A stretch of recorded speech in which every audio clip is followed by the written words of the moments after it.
अस्सलाम वालेकुम। मैं अक्सर कहता हूँ कि जो इंटरनेशनल अकाउंटिंग स्टैंडर्ड है ना, अकाउंटिंग स्टैंडर्ड्स, वो कोई वही नहीं है। वो इंसानों की, बल्कि मैं कहूँगा नाकिस इंसानों की बनाई हुई चीज़ है। तो उसमें हमेशा कमी रह सकती है और उस पर क्रिटिसाइज भी किया जा सकता है। और ये क्रिटिसिज्म बाकायदा कुछ क्वालिफिकेशंस के अंदर आता भी है, जैसे ACCA के SBR के पेपर के अंदर ये क्रिटिसिज्म बच्चों से पूछा जाता है। और जब बच्चे क्रिटिसिज्म पढ़ते हैं, ये रीड करते हैं, तो उनका दिमाग खुलता है। आइए एक बड़ा ज़बरदस्त क्रिटिसिज्म मैं आपके सामने पेश करता हूँ, दैट इज़ अबाउट गुडविल। आप सब जानते हैं एक होती है इनहेरेंट गुडविल, जिसको हम बोलते हैं इंटरनली जेनरेटेड गुडविल। और अकाउंटिंग स्टैंडर्ड्स कहते हैं कि इंटरनली जेनरेटेड गुडविल कैपिटलाइज नहीं हो सकती, एसेट रिकॉर्ड नहीं हो सकती। इसके पीछे बहुत सारी दलीलें हैं।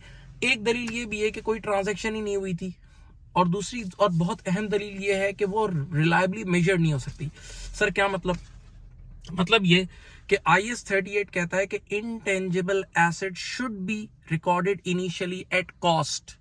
और कॉस्ट का मतलब होता है कीमत खरीद, यानी किसी चीज को पाने के लिए आपने जो कीमत अदा की। अब जरा सोचिएगा, इंटरनली जनरेटेड गुडविल क्रिएट करने के लिए हम क्या कीमत देते हैं, जरा सुने। हम अच्छी सर्विस देते हैं, रात के 2 बजे भी कोई बच्चा मैसेज कर दे उसको रिप्लाई कर देते हैं। हाँ, कोई क्लास के बाद आ जाए उसको भी रिप्लाई कर देते हैं। कोई खूबसूरत लग भी ना रहा हो उसको भी बोलते हैं कितने प्यारे लग रहे हो। जरा सोचो, ये सारी सर्विसेज जो आप सालों देते हो उसके बाद जनरेट होती है। जरा सोचें, ये जो मैंने आपको सारी सर्विसेज बनाई कि रात के 2 बजे मैसेज का रिप्लाई कर दिया, किसी की हेल्प कर दी, इन चीजों को आप वैल्यू कैसे करोगे? इनकी वैल्यूएशन तो नहीं हो सकती। यही वजह है कि इंटरनली जेनरेटेड गुडविल कैपिटलाइज नहीं होती, राइट। ये एक इशू हो गया और ये सदियों से चला आ रहा है। अब दूसरी गुडविल होती है जिसको हम बोलते हैं परचेज गुडविल, जो बिजनेस कॉम्बिनेशन में होती है। जब पेरेंट कंपनी सब्सिडरी कंपनी को चलता हुआ खरीदती है तो गुडविल पे करती है। तो स्टैंडर्ड कहता है, IFRS 3 कहता है कि हाँ, ये वाली गुडविल कैपिटलाइज हो सकती है, रिकॉर्ड हो सकती है, एसेट रिकॉर्ड हो सकती है। बहरहाल इस पर भी क्रिटिसिज्म है कि यार ये गुडविल भी जो है ना, ये हमारे कंट्रोल में नहीं है। जरा सुने, यानी इंसान, गुडविल का एक शॉर्टकट मतलब है इंसान की अपनी रेपुटेशन। तो इंसान की अपनी रेपुटेशन उसके कंट्रोल में कैसे है? और हमने पास में देखा भी है कि एक र्यूमर छोटी सी आती है और धड़ एकदम रातों रात गुडविल खत्म हो जाती है और एकदम चीजें गिर जाती हैं, चेंज हो जाती हैं। तो ये बड़ा नाजुक सा एसेट है, तो इसके ऊपर क्रिटिसिज्म भी है।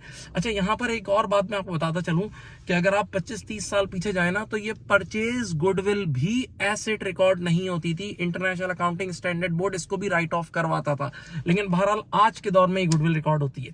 अच्छा, अब इसमें एक और दलील भी इंटरनेशनल अकाउंटिंग स्टैंडर्ड बोर्ड देता है कि ये जो परचेज गुडविल है, ये basically bridge between cost of investment और एस कंपनी के fair value of net asset. क्योंकि आपने देखा होगा परचेज गुडविल का फॉर्मूला कॉस्ट ऑफ इन्वेस्टमेंट लिख के less fair value of net asset करते हैं, तो जो बचा हुआ रेजिड्यू होता है वो गुडविल है। तो ये इन दोनों को ब्रिज करने के भी काम आती है। अब जरा सोचें, इंटरनली जनरेटेड गुडविल कैपिटलाइज नहीं हो सकती, परचेज गुडविल कैपिटलाइज हो रही है। अब इसकी वजह से सबसे पहला फड्डा क्या हुआ? 2 बुक्स कंपेरेबल नहीं होंगी। क्यों? एक ऐसी कंपनी है जो हमने एक्वायर की है, यानी एक जगह हमने ग्रोथ की है थ्रू एक्विजिशन, तो उसमें गुडविल, एक्विजिशन वाली गुडविल रिकॉर्ड हो रही है। लेकिन एक गुडविल ऐसी है जो हमने मेहनत कर करके क्रिएट की है, जो हमने ऑर्गेनिकली क्रिएट की है कंपनी को, तो उसमें गुडविल रिकॉर्ड नहीं हो रही। तो अब जब इन दोनों की बुक्स को हम कंपेयर करेंगे तो ये कंपैरिजन लाइक विद लाइक नहीं होगा, तो कंपेरेबिलिटी का इशू आया। और अब आज की इस वीडियो का सबसे अहम नुक्ता, अहम पॉइंट गौर से सुनिएगा। देखें, जो परचेज गुडविल IFRS 3 ने रिकॉर्ड करने की इजाजत दी है, और साथ साथ बोला गया है कि इसकी एनुअल इंपेयरमेंट टेस्टिंग करें, कम से कम एनुअल इंपेयरमेंट टेस्टिंग इसकी करना जरूरी है। अब जरा सोचें, जो गुडविल पेरेंट कंपनी ने at the time of take over खरीदी थी वो परचेज गुडविल है, लेकिन क्या जरूरी है अगले 1 साल तक वही गुडविल रही हो सकता है वो ओरिजिनल गुडविल, अगर मैंने 100 रुपए की एक्वायर की थी, वो 100 रुपए से 70 पे आ गई हो, लेकिन पेरेंट कंपनी ने आने वाले कल में जो नई स्ट्रेटजीज अप्लाई की होंगी, उसकी वजह से कुछ नए कस्टमर्स आए होंगे, कुछ नई गुडविल बनी होगी, तो मुमकिन है जो ओरिजिनल गुडविल है वो तो 100 से 70 पे आ गई हो, लेकिन कुछ नई गुडविल ऐड हो गई हो जो कि हकीकतन इंटरनली जनरेटेड है। लेकिन आप ईयर एंड पे इंपेयरमेंट टेस्टिंग करेंगे तो कोई इंपेयरमेंट आएगी ही नहीं। तो इसका मतलब इनडायरेक्टली आप इंटरनली जनरेटेड गुडविल को यहाँ कैपिटलाइज कर रहे हैं। मैं इसी बात को एक और स्टाइल में समझाता हूँ, गौर से सुने।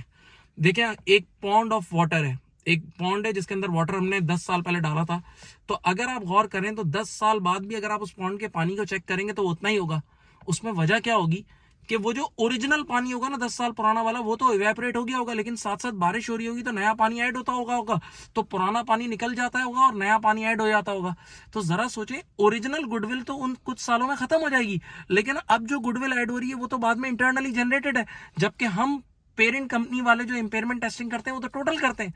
तो इसका मतलब ये हुआ कि ये स्टैंडर्ड में बहुत बड़ी खामी है कि एक तरफ आप एक कंपनी को इंटरनली जनरेटेड गुडविल रिकॉर्ड करने की इजाजत नहीं दे रहे और दूसरी तरफ यहाँ पर एक्विजिशन के बाद जो इंटरनली जनरेटेड गुडविल क्रिएट हो रही है वो ऑटोमेटिकली रिकॉर्ड हो रही है।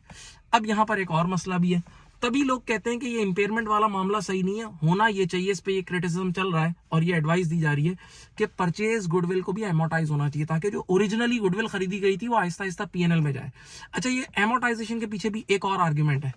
अगर परचेज गुडविल एमोटाइज होगी ना तो आराम से एनालिस्ट जो है, देखने वाला, प्रिडिक्शन कर सकेगा, फ्यूचर की वैल्यू प्रिडिक्ट कर सकेगा और प्रिडिक्टिव वैल्यू फाइनेंशियल स्टेटमेंट में क्रिएट होगी। जबकि अगर हम इंपेयरमेंट टेस्टिंग करेंगे तो हमें पता थोड़ी है कब अचानक से कौन सा ऐसा साल आएगा जिसमें जोर से झटका लगेगा। तो अगर इंपेयरमेंट होगी तो आने वाला कल प्रिडिक्ट करना मुश्किल है, जबकि अगर गुडविल की एमोटाइजेशन होगी तो आने वाला कल प्रिडिक्ट करना बहुत आसान है।